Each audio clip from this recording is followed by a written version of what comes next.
Apakah terus-menerus lisan ini yang tertulis ini? Ada yang lisan yang kemudian ditulis dalam tulisan-tulisan buku-buku Bapak gereja. Ya. Jadi celaka sekali orang yang menentang Bapak gereja. Ya, celaka. Celakanya apa? Anda mengakui Allah Tritunggal. Kalau ditanya mana tulisan langsung dalam Alkitab, tidak ada. Loh, katanya harus ada tertulis. Itu tradisi suci para rasul yang dimaksud oleh gereja Katolik. Tidak selalu tertulis di buku yang Anda katakan itu kitab suci. Tapi ada di catatan-catatan bapak-bapak gereja, homili-homili bapak gereja yang mereka catat, dan di kemudian hari dibukukan. Contoh, ada buku Didache. Nanti kita lihat contohnya, buku Didache. Ya. Nah, emang di dalam kitab suci ada contoh tradisi suci para rasul. Saya tunjukkan pada Anda. Ada contohnya. Ada. Coba kita lihat ya. Contoh tradisi suci para rasul. Perhatikan kata-kata di situ Bapak Ibu.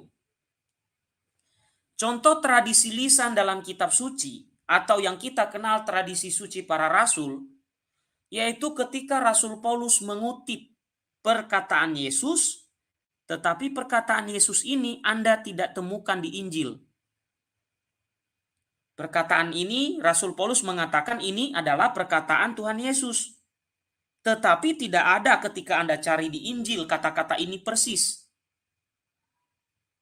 Itulah tradisi lisan, tradisi suci para rasul. Dikatakan demikian Bapak Ibu, dalam segala sesuatu telah kuberikan contoh kepada kamu, bahwa dengan bekerja demikian kita harus membantu orang-orang yang lemah dan harus mengingat perkataan Tuhan Yesus, sebab ia sendiri telah mengatakan, adalah lebih berbahagia memberi daripada menerima. Sekarang pertanyaannya adalah, Rasul Paulus di sini kan katanya dia mengutip perkataan Yesus. Pertanyaan pertama adalah, kapan Rasul Paulus bertobat? Setelah kematian Yesus bukan? Bagaimana dia mengutip ini perkataan Yesus? Itulah tradisi suci para rasul.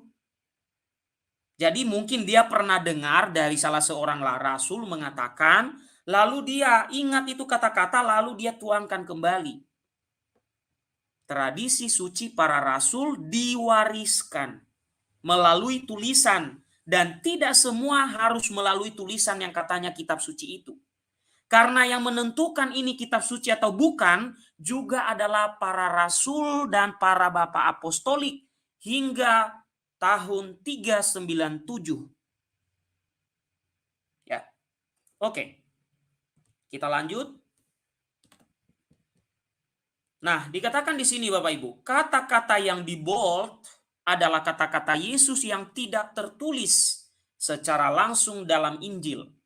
Tetapi Rasul Paulus menyampaikan itu sebagai tradisi lisan, bukan karena ada tertulis pada Injil. Jadi dari sini harus dibuka mata kalian. Tradisi suci yang dimaksud oleh Katolik itu bukan tradisi nenek moyang, bukan buatan manusia. Kasihan pengertian itu. Belajar di STT mana itu? Kelompok bom-bom itu belajar di STT mana itu yang mengatakan tradisi suci para rasul itu tradisi nenek moyang, buatan manusia. Mengerikan sekali ajaran semacam itu. Ya, melenceng jauh Bapak Ibu. Nanti kita lihat ya bagian-bagian tradisi itu seperti apa. Oke. Kita lihat dalam penjelasan gereja Katolik, apa sih tradisi suci para rasul itu Bapak Ibu? Dan apa sih contoh-contohnya? Katekismus Gereja Katolik 76 dikatakan sesuai dengan kehendak Allah terjadilah pengalihan Injil atas dua cara. Yang pertama adalah secara lisan sebelum adanya tulisan. Belajar sejarah pra-aksara aja dulu Bapak Ibu. Jadi jangan kira bahwa zaman dahulu sudah ada langsung tulisan. Dari leluhur Pithecanthropus erectus aja, tulisan itu masih menggunakan batu, menggunakan daun, kulit. Jangan kira itu tidak terjadi pada zaman-zaman itu. Kulit itu mahal sekali untuk dibuat sebagai tempat menulis. Maka kemungkinan besar para rasul menyampaikannya dengan lisan terlebih dahulu. Baru setelah mereka mampu, baru juru-juru tulis mereka lah yang menulis itu. Contoh, murid Rasul Yohanes bernama Papias mengatakan bahwa Injil Markus itu adalah hasil dari pengajaran Rasul Petrus di Roma selama 35 tahun. Oke, dialihkan di dalam dua cara. Yang pertama, secara lisan. Secara lisan itu maksudnya apa Bapak Ibu? Saudara-saudaraku yang Kristen non-Katolik, terutama pengikut bom-bom. Sebelum ada Alkitab yang dikanon yang kau punya itu, para rasul itu pergi ke berbagai penjuru dunia itu mengajarkan itu tidak bawa Alkitab yang kau punya itu. Saya ulangi lagi. Sebelum ada kanon kitab suci yang final tahun 397, para rasul itu selama kurun waktu abad pertama, abad kedua, mereka tidak bawa-bawa kitab suci yang kau punya itu ketika mereka pergi kemana-mana. Lalu bagaimana? Mereka sampaikan secara lisan, melalui pewartaan, teladan hidup, dan yang mereka pelajari dari Kristus. Makanya jangan heran, di dalam Alkitab dikatakan, iman timbul dari pendengaran akan firman Tuhan. Bukan iman timbul karena menghafal seluruh ayat. Sudah menghafal seluruh ayat, sombong lagi. Ada yang lebih pintar dari Anda tapi tidak sombong. Ya, ada hamba Tuhan, Anda mengaku hamba Tuhan. Ada hamba Tuhan yang lebih luar biasa dari Anda tapi rendah hati. Dan Alkitab mengatakan, iman timbul dari pendengaran akan firman Tuhan. Tolong tunjukkan pada saya ayat yang mengatakan iman timbul dari menghafal semua ayat Alkitab. Ini kan orang-orang sableng, ya kan? Harus dijawab dengan sableng juga. Nah, yang kedua adalah secara tertulis. Tapi tidak semua tertulis. Jadi yang mengharuskan harus tertulis Alkitabiah, harus ada kata-katanya di dalam. Ngapain lu masih beriman kepada Allah Tritunggal? Sementara kata Trinitas, kata Tritunggal tidak ada dalam Alkitab. Tapi lu ngomong harus tertulis. Pertanyaannya, dari mana itu? Dari tradisi suci para rasul, dari tulisan-tulisan mereka. Nanti saya tunjukkan kepada Anda, sebelum adanya konsili-konsili untuk menegaskan itu, sudah ada tulisan-tulisan dari para bapak apostolik tentang Allah Tritunggal itu yang kemudian diformulasikan, diberikan istilah di dalam konsili-konsili. Ya. Dikatakan ada secara tertulis oleh para rasul dan tokoh-tokoh rasuli. Disebut dalam bahasa Yunani hagiograf, yang atas ilham Roh Kudus membukukan amanat keselamatan itu. Tetapi tidak semuanya tertulis di dalam buku yang kemudian disebut kitab suci itu. Mengapa? Nah, itu jadi pertanyaan kan, mengapa? Karena tadi sudah saya sudah katakan pada Anda, sebelum adanya kanon yang final, seluruh para rasul yang tadi itu mereka pergi ke segala penjuru tanpa bawa kitab suci yang kau punya itu. Apa yang mereka bawa? Tentang Paskah, sengsara, wafat, dan kebangkitan Kristus.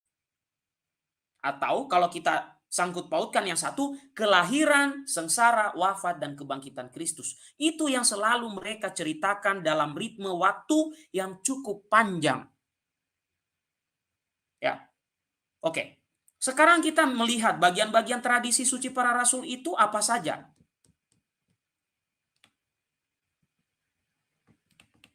Oke, mari kita lihat. Jadi jangan salah paham bahwa tradisi suci itu tradisi nenek moyang. Yang pertama, tradisi suci para rasul itu antara lain adalah yang pertama, doktrin-doktrin yang diajarkan gereja Katolik melalui penegasan pada konsili-konsili seperti konsili Nikea, konsili Konstantinopel, konsili Efesus, dan lain sebagainya. Itulah tradisi suci para rasul.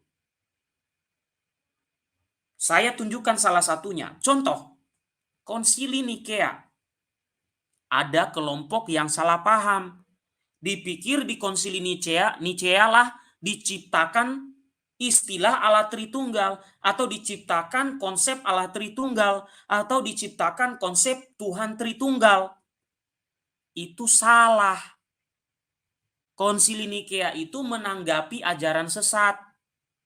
Dan ajaran sesat itu muncul di abad ketiga. Sudah 3 abad kekristenan mengajarkan tentang Allah Tritunggal yang benar, lalu muncul aliran sesat yang menyesatkan umat, maka ditanggapi dengan konsili Nikea.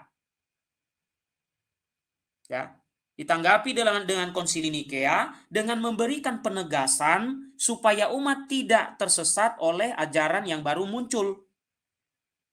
Bukan baru diciptakan. Nanti saya tunjukkan ajaran bapak-bapak apostolik, murid-murid para rasul tentang Allah Tritunggal.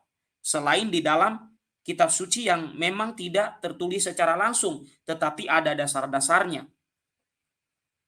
Oke, itu salah satu contoh.